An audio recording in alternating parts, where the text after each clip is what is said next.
So guys, ganito yung pag-recover ng ating account.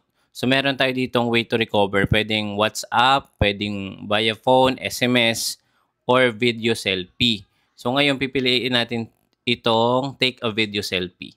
So dapat maliwanag yung area, malinaw yung inyong front cam, malakas yung internet nyo para hindi magka-error. At kailangan nyo lang guys dito ng new email. Huwag nyo gamitin yung dati na ginagamit nyo sa pag-login. So, kailangan nyo guys mag-create ng bagong Gmail or Yahoo Mail. Ayan. So, katulad nito, ito yung dati nating gamit dito sa ating Facebook account. Pero ngayon, check nyo guys, kapag kinontinue ko, ayan, hindi na siya binavalidate ni Facebook. Ayan. So, kailangan nating mag-create ng bagong email address. So, ngayon, papalitan natin to. X nyo lang. Sabi dito, we'll remove any other contact info on your account. Only you will see your email address on your profile and you can change it anytime. So, ngayon, ito yung ilalagay natin na pwedeng number or pwedeng Gmail. So, ngayon, dahil ayaw na gumana ng mga email na nilink natin, number na lang. So, kailangan lang natin guys makuha yung OTP sa text message or pwedeng via WhatsApp. Ayan. So, ang ginawa ko guys, hinihintay ko lang muna yung incoming text dito sa ating isang phone.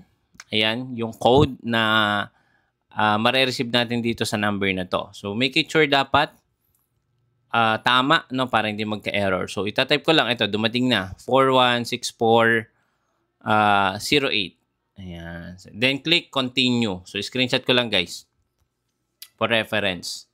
So, dito, ayan, confirm your identity with a video selfie. Kumbaga, KYC lang ito, guys. Use face recognition, 1 minute lang yon, or use manual review.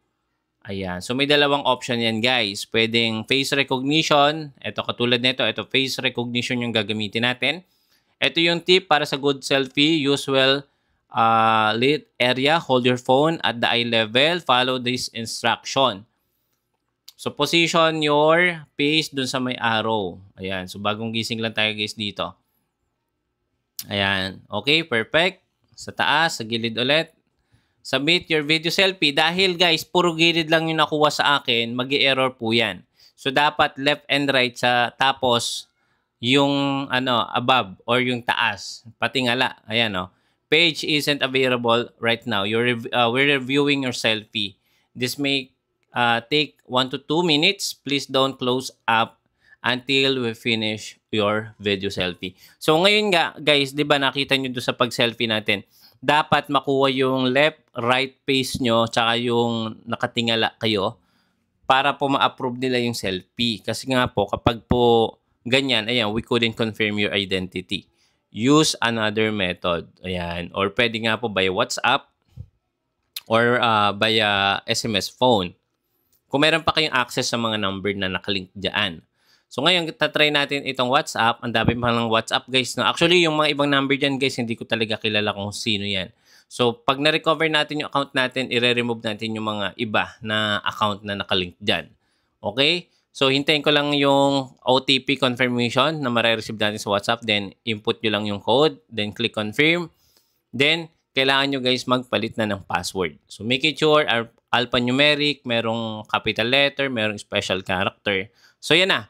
Na-recover na natin siya guys. Okay? Thank you for watching. Follow for more. Don't forget to subscribe. Bye-bye.